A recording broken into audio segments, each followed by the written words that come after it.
In prep for the 2025 season, we thought today we'd take a quick look at 5 of the best touring boots underneath that £200 price mark.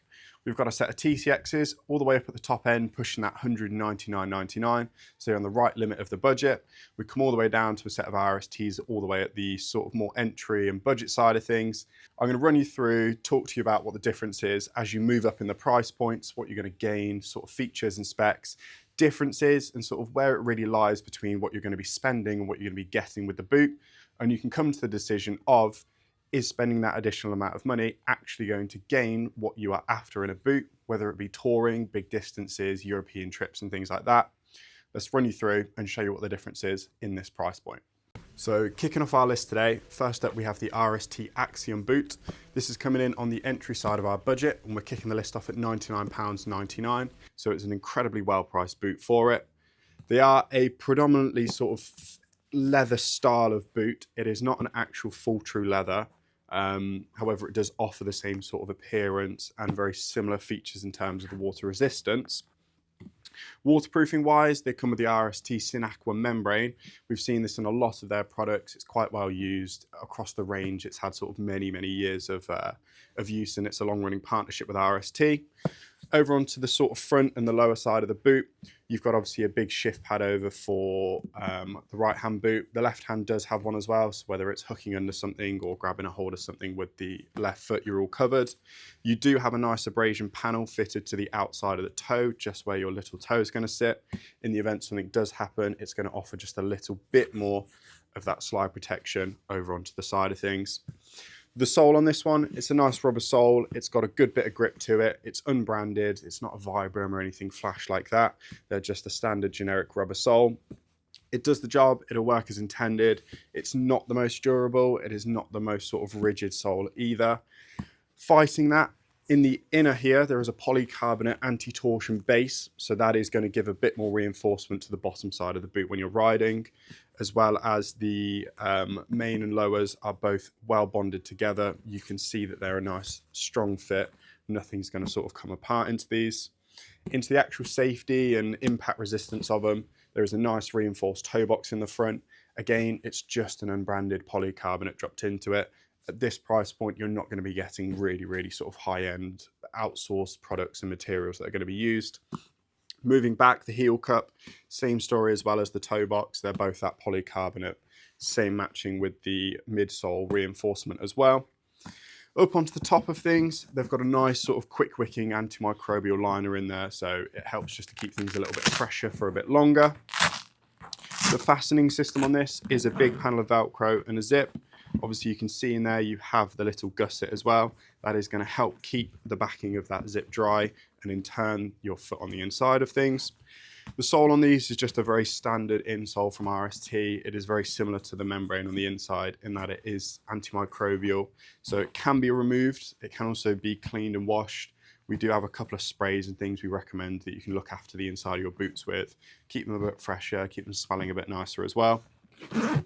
So overall, it's a very good boot. It doesn't do anything that it sort of doesn't need to. It's very much a does what it say on the tin sort of boot. Next up, let's move on to something a little bit higher up in price. We're going to take a look at something into that 110-ish sort of pound territory.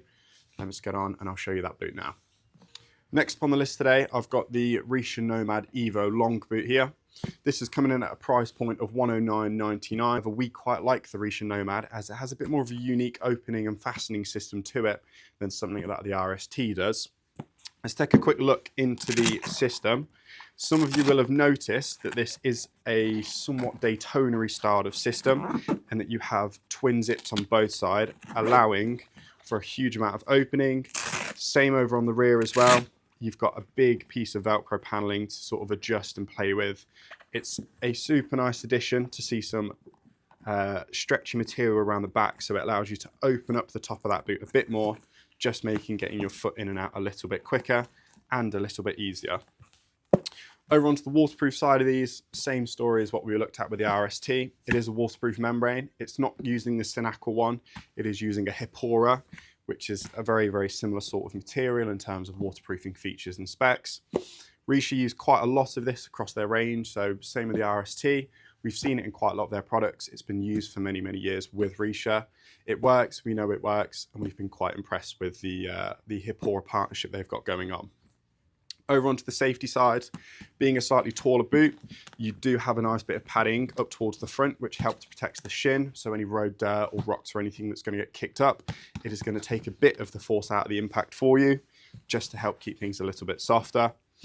Moving down onto the lower side of the boot, you do again have an anti-torsion sole on the bottom of this. Like I said, at this price point, it's not going to be anything crazy like a sort of a Vibram or any flash bit of kit. Toe box and heel box, both the same thing. They're molded polycarbonates. They're thrown into there. They're going to help keep toes as well as heels protected in the event something happens. The boot is a full grain leather construction. So in terms of the abrasion resistance, it's super up there. It's not a massive area of concern, especially on a full grain leather boot like this. You do have a nice bit of ribbing nylon across the front. So this keeps a lot of flex and a lot of movement in the boot. You're not going to be restricted by this. It's going to keep a lot of that feel. So just going back to that sort of solely story and talk about things. Again, we're not talking any fancy soles. This is just another generic rubber sole, if you will. It does have a slightly more aggressive grip pattern than something like the RST. So if you are going into those like worse conditions or slightly sort of colder, damper areas, you're going to find a little bit more grip with something like the Richa Nomad boot. It is also a little bit thicker as well. So in terms of being on the bike and helping to take some of that vibration and frequency out of the riding, you're going to lose a little bit of the feedback and feeling from the bike. However, it is going to increase the comfort on those long journeys that you're after. So if you're doing the big riding and you're making good miles for £110, we really can't sort of argue with a boot like this. So number 3, right in the middle of our range today, we have the RST Pathfinder boot. This is coming in at a $169 price point. So we're sort of bang on getting into the middle of the range of boots. We're still talking waterproofing the RST Synacle membrane. Same thing we've seen, it works, we know it works. There is no concerns with sort of waterproofing in a boot like this. The Pathfinder moves into a little bit more of RST's heavy duty touring range of things. There's a slight couple of upgrades. Obviously you move to a full leather as opposed to sort of a forksy leather style of boot. As well as on the interior, you're moving into a gel lined boot as well. So for those long distance rides, it's going to help keep support, but it's also going to help mold to the shape of your foot. The other bit that's been swapped over in this from a lower model of boot is the RST Pro Touring sole. So this is a sole that is based on a gel sort of platform. It helps to keep a lot of flex in the bottom of the boot. It's not going to be too much that you're going to feel like you're floating or moving around in the base of the foot, but it is enough that it's going to absorb a bit more of the vibrations and frequencies, and it's going to keep your riding a little bit smoother. It's also going to help to keep your feet a little bit more comfortable in the bottom of a boot like this. Same sort of story over on the protection side of things. The lower side has a toe box, the reinforced, as well as the base plate in the bottom for the anti-torsion. They're all a TPU base plate, which is a thermopolyurethane style of material. It is just another reinforced plastic option that is on the market. Like we've seen before, these do have a slightly larger wraparound additional panel that comes all the way to the front of the toe and extends all the way to the back, almost hitting the bridge of the foot. Another nice bit with these, you'll see on the front and the rear, there is actually a reflective set of nylon-y material, so it's going to keep a good bit of softening, as well as when you're flexing your foot, reaching for the gear shift and all that sort of stuff. It's going to keep things a bit smoother for you to use. As we move back up to the top, you'll see you have a much harder, more rigid style of shin protection here. This is an incredibly solid bit of TPU plastic, so anything that is going to come into contact with this, it is going to take a good brunt impact from.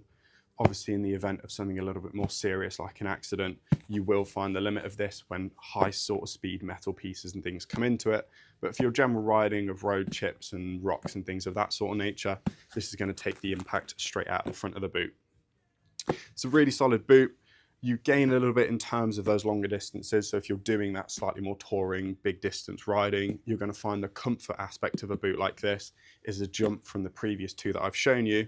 However, in terms of the actual waterproofing and protection standards, you're not going to be gaining a huge amount from it. So this is definitely a more comfort focused boot over anything else. And that is where the biggest jump in price comes from, is just that foot feeling when you're riding on the bike with things. Really quick before we get back to the video, if you guys could drop a subscribe down below, leave a comment, flick that bell icon on. It lets us know that you're enjoying the videos. It also updates you as to what the new stuff that we've got coming out at the moment is. We've got loads and bits and pieces we're working on, so you don't want to miss out on those ones. We'll have links to everything that I've shown you and all the stuff I'm going to be showing you today as well. So check those out down there. Let's get back to it. Number 4 in today's showdown is the Alpinestars Origin Drystar boot. These come in at a price point of £194.99. So we're just shy £5 off that £200 limit we set for today. The Alpinestars Origin Drystar boot is definitely geared towards being that thin, lightweight, super feedback heavy style of boot.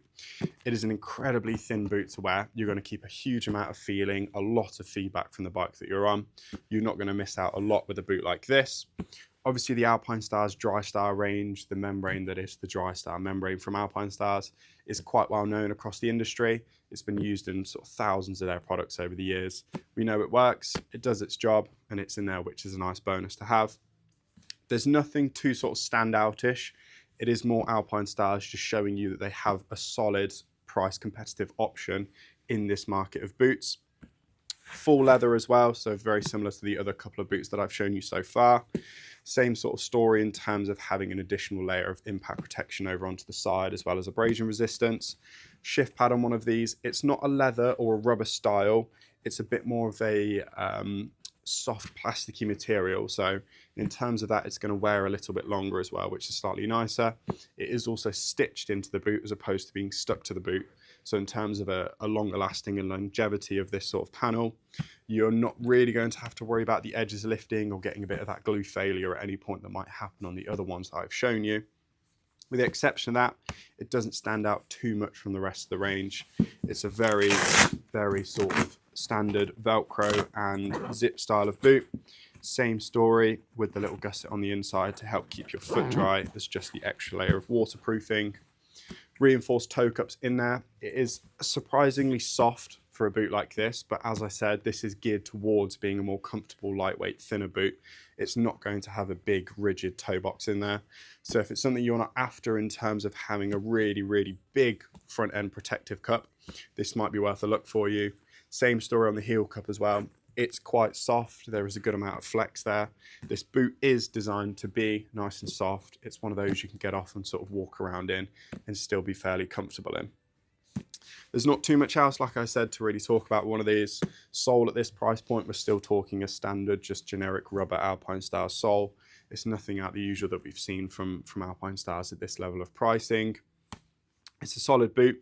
If you're into that slightly lighter weight, not so heavyweight sort of style of boot, this might be worth a look for you as it's just on that slightly thinner side. So rounding off the list today, at number 5, I've got the TCX Explorer 4.0 boot. This comes in right on that very limit at £199.99. So we are talking very much on that limit of budget of £200. However, this is probably one of the best sort of featured and spec'd out boots for that price point. The biggest jump here that you're going to see from everything else I've shown you today is the fact it's a Gore-Tex boot. So that waterproofing is taken care of by the waterproofing of the Gore-Tex material itself. It does also give you that breathability as well, which is Gore-Tex is quite well known for. It's the one-way membrane, nothing comes in, but your body moisture is going to be escaping. It is evident by the fact this boot has quite a lot of paneling on it. This is where that sort of moisture is going to be allowed to escape from the foot. Being on the outer side of the boot as well, you're in that direct airflow, so as the air hits it, it is going to help to pull more of that moisture out of the boot as well, with preventing anything from going inside of things. This is another boot like the Alpinestars one that I showed you that is geared towards being that slightly lighter focus side of things. However, it doesn't trade off a nice solid toe box and heel cup, as well as an anti-torsion sole on the bottom. So they're a super sturdy boot, they're an incredibly well priced, and obviously that Gore-Tex membrane makes an enormous difference to things. Over on the sole, nothing sort of revolutionary over on this side of things. You've still got a good panel of grip. There is a couple of different densities of rubber in these, which is quite nice to see, and that is what's going to give you that sort of varying grip across the foot. So whether you are down on the toe, you're going to keep plenty of grip up at the front, and having that little bit softer on the rear allows you to slide on the pegs a bit quicker, So whether you're moving your feet back and forth to change gears or move, it gives you a little bit more ease. You're not having to fight with anything on the pegs to try and get around. Over onto the sides, opening mechanism, very, very standard system here. The strips of Velcro with the zip runs all the way down. And obviously that Gore-Tex membrane is extended into the gusset behind here. So the entire wraparound of the boot is covered by that Gore-Tex membrane of things. We've been incredibly impressed with one of these. The padding up the top of the boot is minimal. Like I said, it's designed to be on the thinner, the lighter side. It's not so heavy to wear. It doesn't need to be so thick and heavy because it has the Gore-Tex liner. There is no need for sort of secondary or backup membranes inside of it. The one layer of Gore-Tex that's inside of this is going to do the job for generally most people of riding. The only slight downfall that we've noticed with something like this boot, being on the thinner side, and this applies to the Alpinestars as well, they lose a little bit of the thermal aspect of them. So when you're going to those slightly colder climates and things where the weather isn't quite so good, you might start to notice the cold creeping up a little bit in a boot like this. However, for general sort of UK focused weather and riding, you're not really going to find the limit of a boot like this. Very similar story with all the other ones. They do have an Ortholite sole in here, which is nice, so it helps to keep a little bit more comfort across the bottom of the foot when you're riding. Same story in the inside. It is a mesh 3D interior, so it's going to keep that sort of quick wicking and the moisture wicking passing into the Gore-Tex and then out and away from your foot. They're not gel lined or anything flash, however they do have a nice layer of padding on the inside which keeps the support around the ankle and the slightly upper moving into the calf area super soft, so there's nothing that's going to be sort of catching or digging in. Over onto the shift panel here, another stitched in design, however it is recessed into the boot, which is quite nice. Helps to keep things a little bit slick. You don't have any horrible lips or anything creeping up onto the exterior of the boot. This is super hard wearing. It's a nice solid rubber we've seen from TCX, which is nice to see. So it's been a very competitive boot at this price point. So just rounding this little run off of boots today, the five in front of me obviously all meet that EN 13634 standard. That is the CE testing for being ridden into Europe. So if you are one of those guys doing the European trips or a European tour coming up, you are covered in using a boot like this. They're all a very solid option, and like I've said, the sort of specs and features vary between the pricing. If it's that fastening system you're after with the twin zips and the opening, the Richa Nomad and the RST Pathfinder might be worth a look for you. If it's just getting into biking or you want a really good set of boots at a really good price point, the RST Axiom might be worth a look. If you want something that's going to last a little bit longer and it's going to do you for a couple of more of those trips or anything like that, or you just want that guarantee that Gore-Tex comes with, the TCX might be the one to go look at. So I've explained a couple of the differences and I've run you through sort of the features and the main bits between the boots. And obviously this is our opinion on them as well, so prices and things vary. Everything is shown at RRP here, so when there is sales and things on, some of the prices will fluctuate with them, so it's not a guarantee they're always going to be at the retail. Sometimes you can pick up a good deal if the boots are on a little bit of a sale. Always worth keeping an eye out for. You never know when you might find a good deal on things. Don't forget, drop a subscribe, leave us a comment, let us know on any future videos or anything you'd like to see. It really helps us out. It's let us know that you guys are enjoying the stuff that's coming from us, and it lets us know if there's any future videos you'd like us to see as well. I can happily get some of those done for you, and whether it's a full head-to-toe kit you're after or certain elements of the riding gear you're focused on, drop us a comment, let us know. We'll have a look into it and see if we can get a breakdown on some of those products for you. Thank you.